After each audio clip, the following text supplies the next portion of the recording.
Bem-vindos mais uma vez ao meu canal e eu quero hoje compartilhar com você as 7 regras da interpretação bíblica.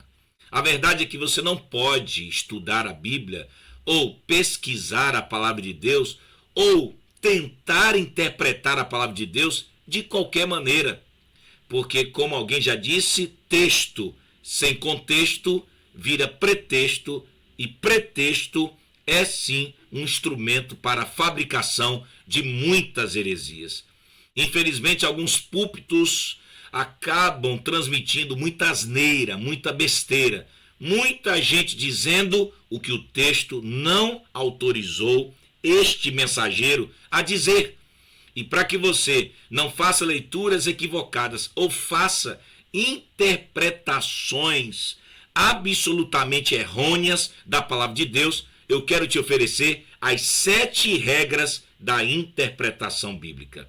E a primeira regra que você deve compreender e entender é a regra do gênero literário. Nós temos vários gêneros literários encontrados nas Sagradas Escrituras.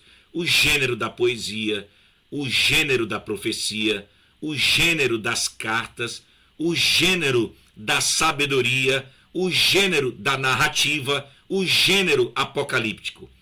E quando você lê uma poesia e tenta interpretar a poesia bíblica usando os mesmos parâmetros interpretativos do gênero apocalíptico, com certeza você vai cometer um erro muito grave.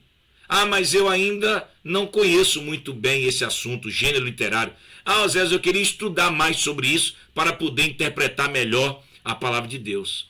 Se você quiser, eu estou dando um curso de homilética para todos aqueles que querem ampliar o seu conhecimento exegético, o seu conhecimento hermenêutico.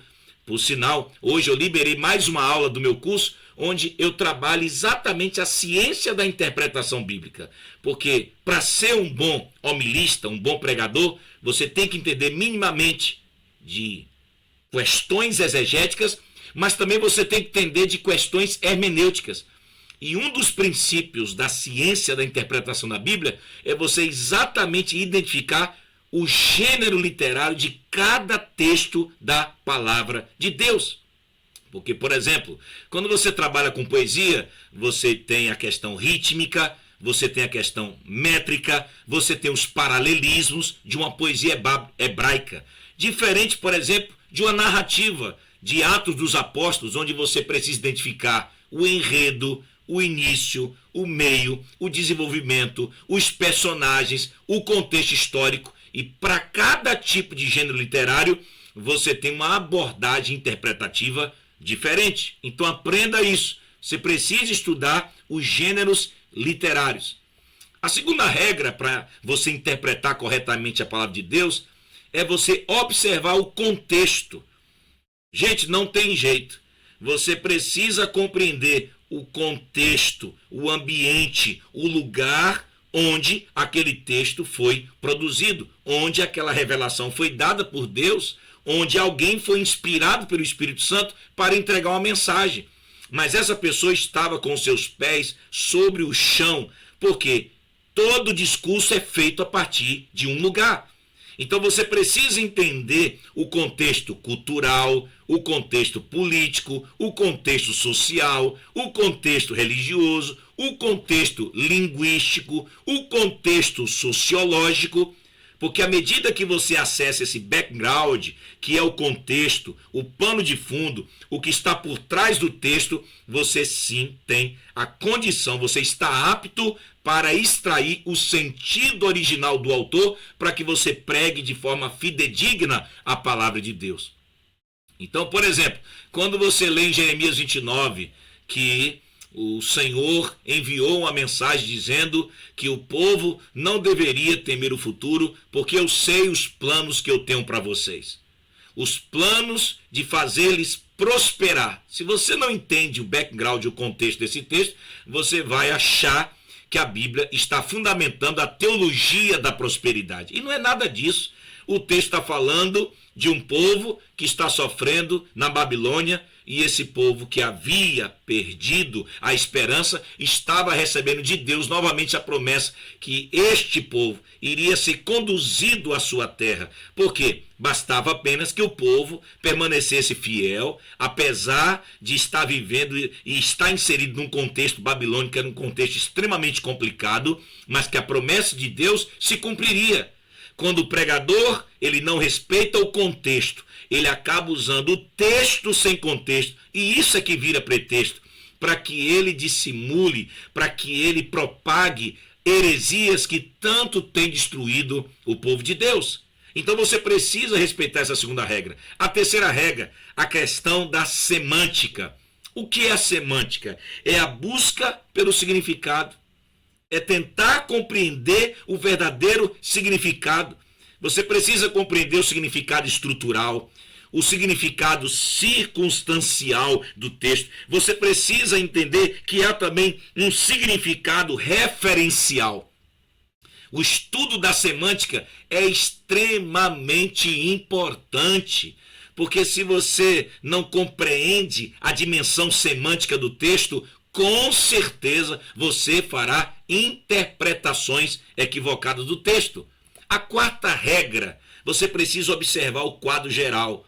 Você precisa perceber o que é que vem antes do texto que você está lendo. O que é que os capítulos anteriores vinham comunicando? O que é que os capítulos posteriores comunicam? Você precisa localizar esse texto dentro de um quadro geral. Nenhum texto na Bíblia está isolado. Nenhum texto na Bíblia está situado de forma alheia, como se a coisa aconteceu a ermo. Não, o Espírito Santo estava conduzindo a revelação progressiva da palavra de Deus. Então você precisa entender o quadro geral para que você se localize, para que você também situe o seu texto dentro de uma construção teológica que está sendo feita, dentro de uma intencionalidade dessa revelação progressiva de Deus. Porque quando você não localiza o texto dentro de um quadro geral, você acaba muitas vezes deturpando o texto e dizendo aquilo que aquele texto não está dizendo, porque você não está conectando esse texto a outros textos. Há toda uma tessitura textual. Aquele texto é apenas mais um fio dentre todos os outros fios hermenêuticos daquele livro, daquela carta, daquela perícope textual. Então você tem que situar o seu texto dentro desse quadro geral. Quinta regra, você precisa valorizar a gramática e a sintaxe. Gente, é preciso fazer um estudo, sabe, para compreender quais são os verbos do texto. Quem é o sujeito do texto, sabe? Você precisa entender se o genitivo, sabe, ele é um genitivo subjetivo, se esse genitivo, ele é objetivo, porque à medida que você entende o jogo gramatical, a sintaxe, à medida que você se abre para fazer uma análise da própria gramática do texto, esse envolvimento seu com a gramática vai te permitir enxergar inúmeras possibilidades para que realmente você entenda o sentido que o autor do texto bíblico quis realmente transmitir para os seus primeiros ouvintes. A sexta regra, é preciso estudar as palavras. Quando Jesus disse para Pedro, Pedro, você me ama?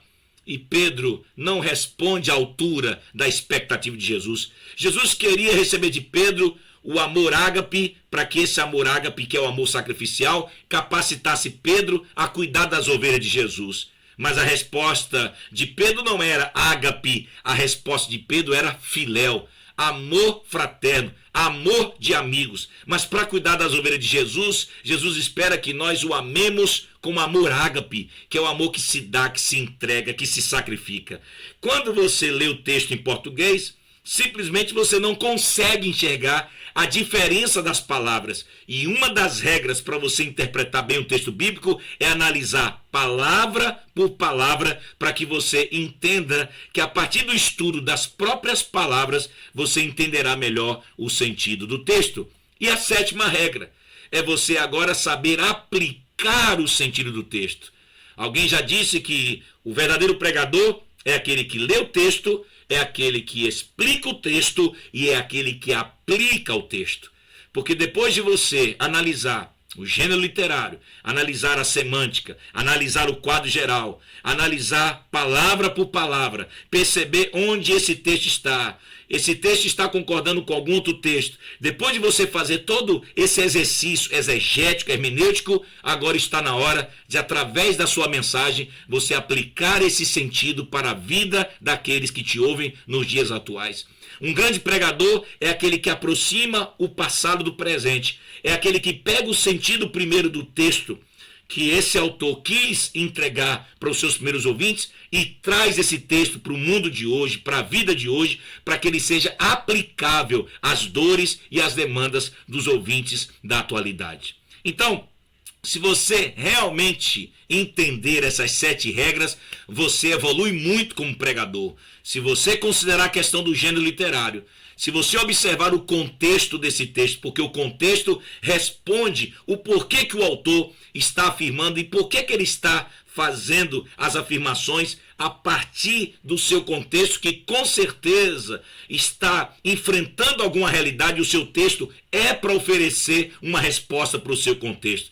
Se você realmente entender a questão da semântica, localizar o seu texto no quadro geral, observar a questão da gramática e da sintaxe, observar também o que significa cada palavra, seja no hebraico, seja no grego, e para isso você não precisa ser expert, não precisa ser doutor em hebraico, em grego. Pelo contrário, há muitas ferramentas, há muitos aplicativos que eu posso te mostrar para que você acesse essas ferramentas, para que você entenda o que aquela palavra significa no hebraico, no grego. E se você pega tudo isso e faz uma aplicação fantástica para a vida das pessoas, você se tornará um pregador poderosamente usado por Deus. Essas regras são básicas, são elementares. Mas se você quiser aprender muito mais sobre como fazer uma melhor aplicação, como avaliar essa questão gramatical, a questão histórica, a questão semântica, como situar o texto dentro de um quadro geral, se você quiser aprender mais também sobre como é que você faz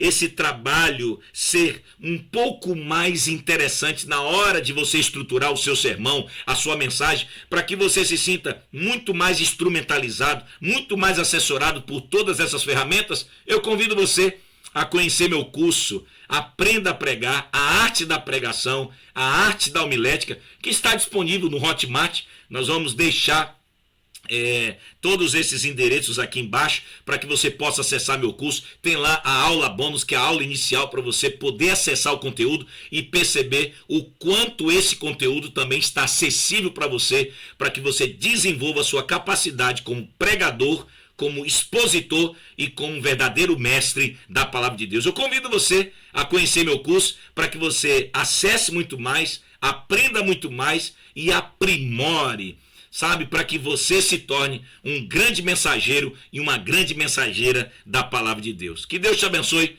foi um grande prazer, em nome de Jesus, e até a próxima.